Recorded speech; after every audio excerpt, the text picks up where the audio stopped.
All right, welcome back to math. We're now into the second half of this chapter, or this unit. Today's goal is to multiply decimals by whole numbers and then with regular decimals. Get this written down along with today's date and page number before moving on. Sorry, I had a cow there. All right, here are your 6 warm-up questions, all multiplication problems. I love them. Come back when you're done. And here are the answers to the 6 questions. So some of these you had to do a little extra work with. Some of them, just because you had multiplied by 10 or 100, should have been real easy for you. Either way, hopefully you got all 6 of these correct and you're ready to, again, move on. Now, since you know how to multiply already and you're able to show that in the warm-up, multiplying with decimals is really no different. The only thing is you have to take into account the decimal place values that could be represented. So here's a neat little science application that's a bit out of this world, but not too far. Get it? The moon. All right, something that weighs a pound on Earth actually weighs 17 hundredths of a pound on the moon. So how much would a 4-pound dumbbell weigh on the moon? And no, I'm not calling anyone a dumbbell. A dumbbell is those things I use to work out my muscles all the time. On the moon, it wouldn't weigh as much, so that's kind of awesome. So anyways, what we're really trying to do here is we can see that we're looking at how much would a 4-pound dumbbell weigh on the moon. We're looking for a multiplication problem here. Kind of gives it away in the goal for today too. But all you have to do is take that 4 pounds and multiply it by 17 hundredths, or figure out what 4 of 17 hundredths would be. So the first thing you can see is you're really going to be multiplying 4 by 17. So the first step you do is you write out your place values and make sure they're lined up on top of each other. And if I even add the decimal there, it's still not going to change what it should look like. But what I did here is I said the first step you should be looking at, and of course I want you to be writing these steps down along with the examples so you have good examples to work with. First thing I'm going to do is just multiply as you would with whole numbers. So just think of it as 17 times 4. Get rid of the 0 in the ones place value of the decimal. 17 times 4. Most of you can do that pretty quick and get 68. Now, the next step is that you're going to have to then place, oops, it's not a 1 anymore, and in the wrong spot. You're going to have to place the decimal point by adding the number of decimal places and the numbers you multiplied. So we had 2 factors that we multiplied, and if we put that decimal point back in there, we're going to see that in the first number, 17 hundredths, we have 1, 2. We have 2 decimal places. With the 4, it was a whole number the whole time, so there are no decimal place values. It's just a number in the ones place value. So it's 0. So really, you only have 2 plus 0, which is 2. 2 decimal place values that we're going to have to move our decimal over. Now remember, every number always has a decimal at the end of it. So all we had to do then with 68 is take that decimal and move it once, twice, and write that right in front of the 6. So the answer is actually that a 4-pound dumbbell on the moon that would weigh 68 hundredths of a pound.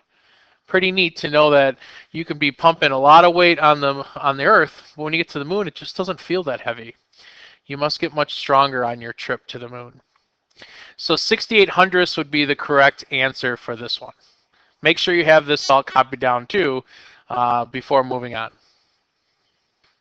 I mean it. Make sure you copy it down. All right, so I got 4 problems up here on the board to practice multiplying of decimals. But I'm going to make it even easier for you because all you need to do is you need to do number 2 and number 11. And I'm going to do number 1 for you now. Now, if you want to pause the video and try 1 and then see if you got it right, go ahead and do so.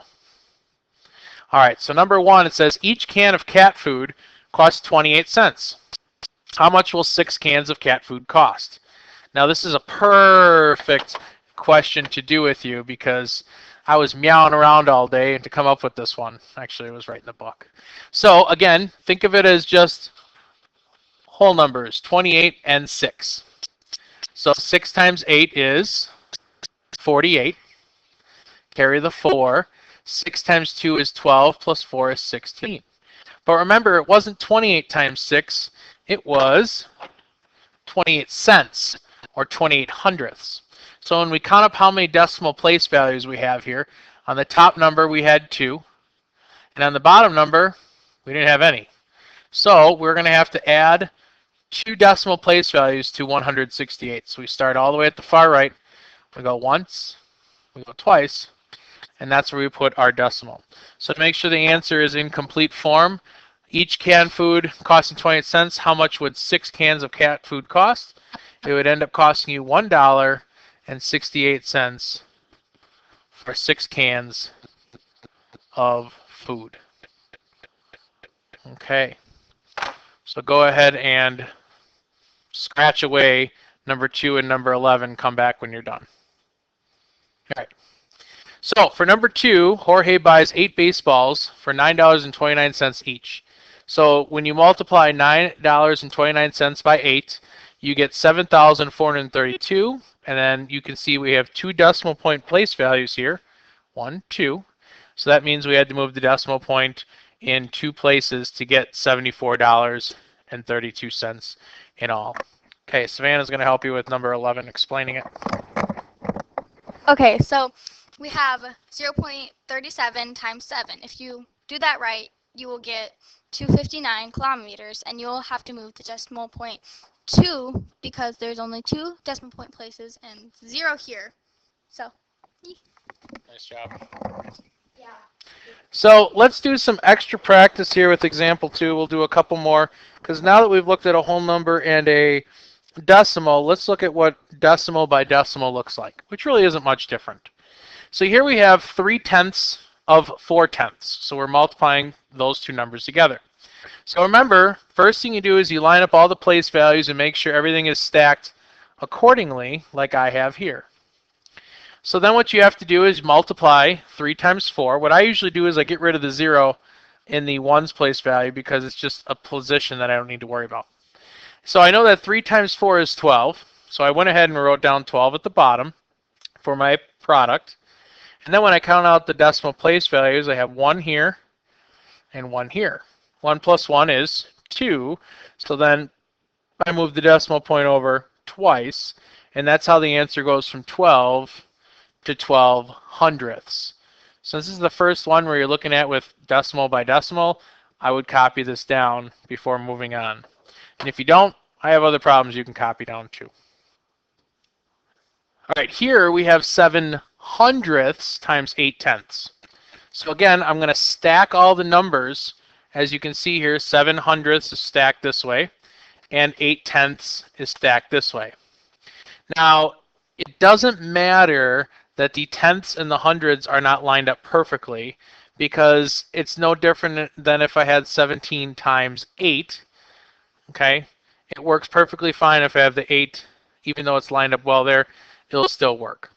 So the first thing you do is you multiply 8 times 7, and you get 56. Well, how do you think I got 56 thousandths as the correct answer? Let's see if you figured it out right.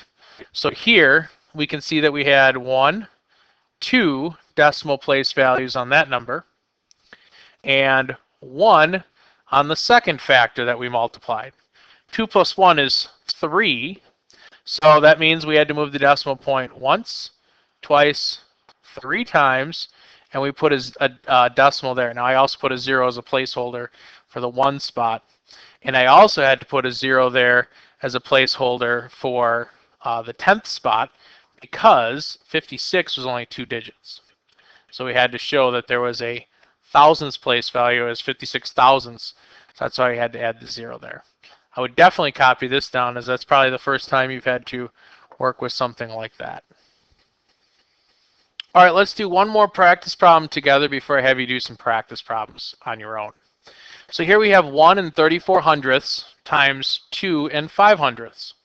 So again, I'm going to write the numbers down just like you see, 1.34 and 2.5. Okay? Now I'm just going to work through the numbers. I'm going to see what I get. Well, 5 times 4, and I'm going to show you how this works. 5 times 4 is 20. So there's the 0. Carry the 2. 5 times 3 is 15. Add the 2 that we carried is 17, so there's the 7. Carry the 1 for 17. And I have 5 times 1, which is 5, plus 1 is 6. So that's how you get 670. Now that we're done with the 5, I'm going to cross that out, and if we go down to the next place or next line, we're going to put a 0 in that placeholder right here, showing us that we don't need to worry about that number anymore. So now we start at 2 times 4, which is 8, 2 times 3, which is 6, and 2 times 1, which is 2. And that's how we get those there. So then all you have to do is add those numbers up. 0 plus 0 is 0. 7 plus 8 is 15. Carry the 1. 6 plus 6 is 12. Plus the 1 carried is 13. Carry the 1. 2 plus 1 is 3. Now that we have that written down as, well, without the decimal point, it would be 3,350. We're going to go back to our original problem here, and we're going to count out how many place values we have that are decimals.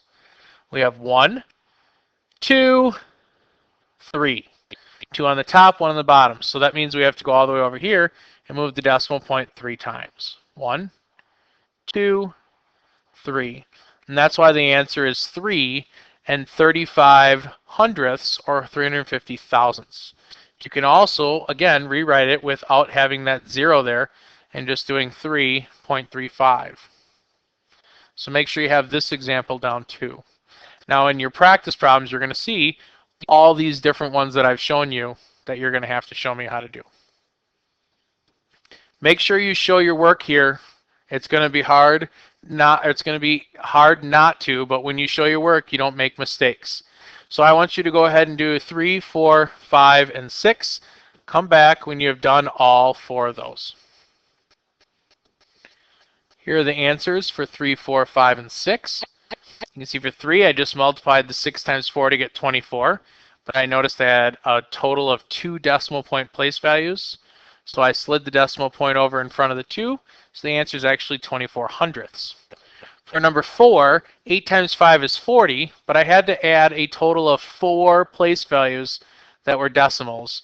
And when I did that, I went past the 4 and I had to go 2 more times. So the answer is actually 4 thousandths. And for number 5, I did 7 times 0, which is 0, and 7 times 3, which is 21. Added up the decimals, and I saw there were 3 decimal place values. So I moved it over 3 times, and I got 0.21. I could have wrote 0.210, but you don't need that extra 0 at the end. And finally, for number 6, 6 times 2 is 12. So I carried the 1, and then 6 times 1 is 6, plus 1 is 7. So that's how I got the 72. Found 3 decimal place values, and that's how your answer changes from 72 to 72 thousandths. So hopefully you're catching on to these and feeling good. If you want to do some extra practice, we have plenty of problems down here that you can come see me and we can work on together. All right, finally, example 3, we're dealing with plug and chug problems. So again, it says evaluate 5x for the value of x equaling 3 and 62 thousandths. So again, it's just plug and chug. Multiply the 2 numbers together. So you replace the x with the number 3 and 62 thousandths. Again, you just multiply 5 into every place value and then count up how many decimal place values you have, which is 3. And then when you go ahead and move it, you get 15 and 31 hundredths, or 15.31. So remember, whenever you see 3 or 5x, a number in a variable, right away you know it's multiplying. Copy this down as an example before moving on. All right, so we're going to look at 7, 8, 9, and 10, and I'm going to help you a little bit here. I'm going to do 7. You can pause the video if you want to try it on your own. Otherwise, stay back and we'll do number 7 together. You will have to do 8, 9, and 10. All right, so here's number 7. So it's 5 times x, so we're just going to plug and chug. So I'm going to put the longer number on top, which is the 3.304, and I'll put 5 on the bottom. So when I do this, I get 5 times 4, which is 20. Carry the 2. 5 times 0 is 5, plus 2 is 2. 5 times 3 is 15. Carry the 1. And 5 times 3 is 15 again, plus 1 is 16. I look at how many place values I have that are decimals. I have 1, 2, 3. So down at the bottom, I'm going to have to move the decimal point in 3 times. 1, 2, 3. That puts our decimal point between the 6 and 5, which makes our answer 16.520, or again, we can drop that 0 off the end and just have 16.52. Good luck completing the rest of this. Come back when you're done. Hopefully you got the right answers. And here are the answers that you should have got for 8, 9, and 10. So for 8 and 9, both of those, we could just take the zeros off the end, and that's not going to change the answer at all. So we could have 22.9 or 35.63. Same thing happened with number 10. We can drop that 0, and then you're just stuck with a whole number of 9. Hopefully you didn't find these too hard as we continue to practice. If you need more help, we have more problems here you can see me about later. So today I'm going to be a generous fella and tell you with these 3 box of thought questions, skip them. I'll let you go ahead and skip the box of thought today. You're welcome. But with the quiz questions, you got to do all 5. Here's the trade-off from not having to do the box of thought. You need to make sure that you show your work for all problems on the quiz. And that's it for today. Hopefully, remember, you're just multiplying numbers and just moving a decimal. No different than stuff you've done for probably a couple of years.